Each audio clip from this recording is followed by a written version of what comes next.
I don't care that they stole my idea. I care that they don't have any of their own. The scientists of today think deeply instead of clearly. One must be sane to think clearly, but one can think deeply and be quite insane. Be alone, that is the secret of invention. Be alone, that is when ideas are born. The present is theirs, the future, for which I really worked, is mine. If your hate could be turned into electricity, it would light up the whole world. One must be sane to think clearly, but one can think deeply and be quite insane.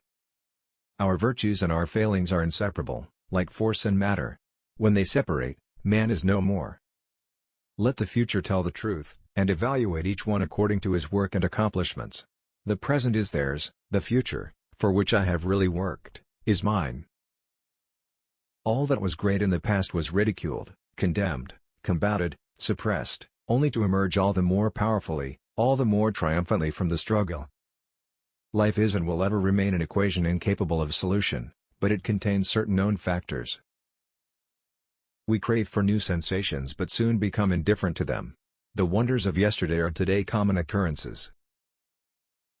We crave for new sensations but soon become indifferent to them. The wonders of yesterday are today common occurrences. Invention is the most important product of man's creative brain. The ultimate purpose is the complete mastery of mind over the material world, the harnessing of human nature to human needs.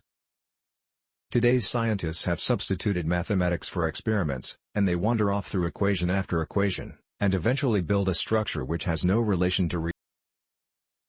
The gift of mental power comes from God, divine being, and if we concentrate our minds on that truth, we become in tune with this great power.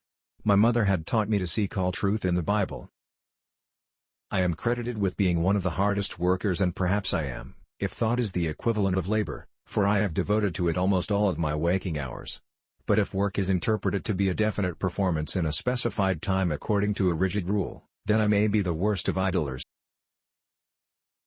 The day science begins to study non-physical phenomena, it will make more progress in one decade than in all the previous centuries of its existence.